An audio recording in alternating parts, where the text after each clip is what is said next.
Hello everyone, my self Manpreet and most welcome to your own channel nursing scoop. So हम कर रहे हैं OBGYN के टॉपिक वाइज एमसीक्यू को सॉल्व। सो इस वीडियो में मैंने जो टॉपिक सिलेक्ट करा है that is the amniotic fluid. So amniotic fluid के क्वेश्चंस को मैं डिस्कस करूँगी पार्ट 1 एंड पार्ट 2 में। सो अगर आप किसी भी नर्सिंग एग्जाम के लिए प्रिपेयर कर रहे हो, ठीक है, चाहे वो आने वाला नॉर्थ सेट हो, जो कोई भी स्टेट लेवल का नर्सिंग एग्जाम हो, तो उन सब एग्ज़ाम्स के लिए क्वेश्चंस बहुत बहुत इंपॉर्टेंट हैं। ऑलमोस्ट मैं सारे टॉपिक्स कवर कर रही हूँ कि कुछ भी आपका छूटे नहीं उस टॉपिक में से। सो अगर आपको वीडियोस अच्छी लगती हैं तो please like, comment and share जरूर करा करो फॉर माय मोटिवेशन। सो इस वीडियो में हम देखेंगे कि what are the different functions of amniotic fluid, then amniotic fluid की प्रोडक्शन कैसे होती है, अब्जॉर्प्शन कैसे होती है, फिर इसका बैलेंस कैसे बना रहता है हमारी अमनियोटिक कैविटी में। देन उसके बाद हम देखेंगे कि जो अमनियोटिक फ्लूइड का जो अमाउंट होता है वो डिफरेंट पीरियड ऑफ जेस्टेशन पे चेंज होता रहता है, वो सेम नहीं रहता, ठीक है। सो हम देखेंगे टर्म पे कितना अमनियोटिक फ्लूइड होता है और मैक्सिमम कब होता है। देन हम जानेंगे इसकी पीएच कितनी होती है अमनियोटिक फ्लूइड की। देन इसका नॉर्मल कलर क्या होता है, और जो इसका कभी कभी कलर अगर चेंज हो रहा है अमनियोटिक फ्लूइड का तो कौन सी अबनॉर्मेलिटीज़ होती हैं जिस वजह से इसका कलर चेंज होता है। सो इन सब क्वेश्चंस का आंसर आज हम जान लेंगे विद इन द 10-12 मिनट्स। सो आप वीडियोस को एंड तक देखना, स्किप नहीं करना है कुछ भी, और अगर अच्छी लगे तो एंड में जाके लाइक का बटन दबा के जाना है, और अगर चैनल अच्छा लग रहा है तो चैनल को सब्सक्राइब कर लो। सो इसके साथ ही हम स्टार्ट करते हैं आज की वीडियो। सबसे पहले हम देख लेते हैं कि अमनियोटिक फ्लूइड है क्या। ये देखो, यूट्रस में बेबी है, ठीक है, और इसके सराउंडिंग में जो फ्लूइड है that is the amniotic fluid, ठीक है, this is the amniotic fluid. अब अमनियोटिक फ्लूइड के बहुत सारे फंक्शंस होते हैं, सो हम देखते हैं इसको। जो फर्स्ट हमारा क्वेश्चन है, a nursing instructor ask a nursing student to list the functions of amniotic fluid.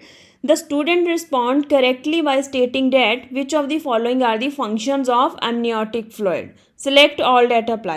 So जितने भी इसमें आपको फंक्शन सही लग रहे हैं वो आज सारे आपने सेलेक्ट करने हैं। So the option is it's around, cushion and protect the foetus. So अभी हमने ऊपर देखा कि ये फीटस को सराउंड कर रहा है, that is the amniotic fluid, और बेसिकली ये कुशन प्रोवाइड करता है फ्रॉम एनी एक्सटर्नल इंजरी और डैमेज। सो फर्स्ट ऑप्शन तो बिल्कुल सही हो गया, it's around, cushion and protect the foetus. So next है, it is the mirror of the kidney function. Option बिल्कुल सही है, किडनी फंक्शन का मेयर कैसे होगा, बिकॉज एक टाइम ऐसा आता है जेस्टेशन पीरियड में जब जो मेन कॉन्ट्रीब्यूटर होता है अमनियोटिक फ्लूइड का that is the urine. Urine produce कहाँ से होता है, किडनी से। सो अगर यूरिन की प्रोडक्शन सही हो रही है सो उससे आपको आपका किडनी फंक्शन फीटस का पता चल जाएगा। सो ऑप्शन बी भी बिल्कुल सही हो गया। Third is maintain the body temperature of a foetus. Yes, along with these functions it also help in maintaining the normal body temperature of the foetus. So next है, it allow the foetal movement. Yes, so fluid है, ठीक है, fluid में float कर रहा है baby, सो ये fetal movement को भी फैसिलिटेट करता है। So option E is it provide the exchange of nutrients and waste between the mother and fetus. So this option is wrong. ये amniotic fluid का function नहीं है। So ये किसका function है, अगर आपको पता है आप comment section में जरूर लिखो। So option A, B, C and D are the functions of amniotic fluid. Option E का आप बताओ comment section में ये किसका function है। So the second question is, during a early pregnancy the amniotic fluid is mainly contributed by fetal lung secretions, fetal urine transudate from a maternal circulation, और none of the above. So देखो, जो starting वाला period होता है उसमें fetal lung secretions को इतना important role play नहीं करती है। सो नेक्स्ट आता है foetal urine. So foetal urine important role play करता है, it is a main contributor of amniotic fluid but not in early pregnancy. यहाँ पे आपको अर्ली प्रेगनेंसी पूछा है, सो ऑप्शन बी भी फिर रॉन्ग हो गया। सो ऑप्शन सी क्या है, transudate from the maternal circulation. This option is very correct, so here the correct option is C. So होता क्या है, मैटरनल प्लाज्मा से फ्लूइड फिल्टर आउट होता है और सराउंड करता है बेबी को, that is the amniotic fluid. So जो फर्स्ट 12 वीक होते हैं जेस्टेशन के, means 1 to 12 week of gestation पे जो मेन सोर्स होता है अमनियोटिक फ्लूइड का that is the transudate from the maternal circulation, ठीक है, फर्स्ट 12 वीक्स में। सो 12 to 20 वीक तक जो मेन कंपोनेंट जो मेन कंट्रीब्यूटर होता है that is a transudate of fluid from the fetal plasma, ठीक है। और उसके बाद 20th वीक के बाद जो मेन इंपॉर्टेंट कंट्रीब्यूटर होता है that is a fetal urine, ठीक है। सो 20th वीक के बाद मेन जो कंट्रीब्यूटर है that is a fetal urine, but उससे पहले कौन इंपॉर्टेंट रोल प्ले करता है, transudates from maternal and foetal plasma. So with this moving towards the next question, so यहाँ पे करेक्ट ऑप्शन हो गया आपका सी। So the next question is the main contributor of amniotic fluid after 20th week of gestation is, कौन सा answer हो गया फिर, फीटल यूरिन। अभी मैंने ऊपर वाले क्वेश्चन में एक्सप्लेन करा, सो इसका ऑप्शन हो गया बी। सो लंग सक्रीशन भी इंपॉर्टेंट होती हैं, बट जो मेन कॉन्ट्रीब्यूटर है डेट इज अ यूरिन, उसके बाद फिर लंग सक्रीशन आती हैं after 20th week. So the next question is Which of the following doesn't play a role in balancing the amount of amniotic fluid, ठीक है। Balance कैसे बनेगा कि जो सक्रीशंस, एक सक्रीशंस हो रही हैं, ठीक है, और दूसरा क्या होता है फिर, अब्जॉर्प्शन होता है। सो जितनी सक्रीशंस होती है उतना अब्जॉर्प्शन भी होना चाहिए, ठीक है, फिर ही बैलेंस बनेगा।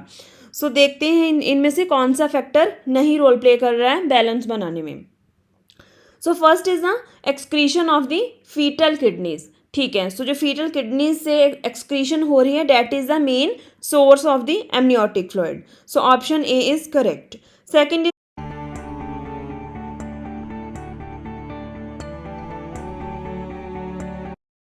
The intestinal foetal absorption.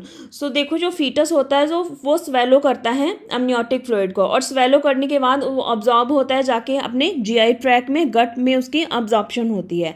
सो फिर जो ऑप्शन बी हो गया वो भी इंपॉर्टेंट रोल प्ले करता है बैलेंस बनाने में, क्योंकि वो अब्जॉर्ब कर रहा है उधर जाके।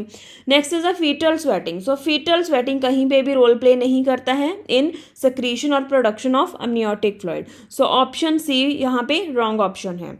Next is a intramembranous absorption, ठीक है, जो हमारी होती है ना एमनियोटिक फ्लूइड की सराउंडिंग में जो मेम्ब्रेन्स होती है, एक होती है amnion membrane, second is a chorion membrane. So जो कोरियन मेम्ब्रेन होती है वहाँ पे जाके अब्जॉर्प्शन होती है, that is a intramembranous absorption. So this is a also play important role in absorption और balancing of the amniotic fluid. So जो ऑप्शन सी है इसका कहीं पे भी कोई रोल नहीं है, ना तो सक्रीशन वाली साइड पे है ना फिर अब्जॉर्प्शन वाली साइड पे है, ठीक है, सोर्स पे भी नहीं है, अब्जॉर्प्शन पे नहीं है। So option C is the correct option here. So the next question is the amount of amniotic fluid is maximum at, ठीक है, जो amniotic फ्लूइड है उसकी जो मैक्सिमम अमाउंट कितने वीक पे जाके होती है। सो देखो ये क्वेश्चन ना थोड़ा कंट्रोवर्शियल है, डिफरेंट सोर्सेज इस पे डिफरेंट अपना वो दे रहे हैं व्यू, ठीक है, कि कोई कह रहा है 32 वीक पे, कोई कह रहा है 34 वीक पे, और कई बुक्स बोल रही है कि 36 वीक पे है।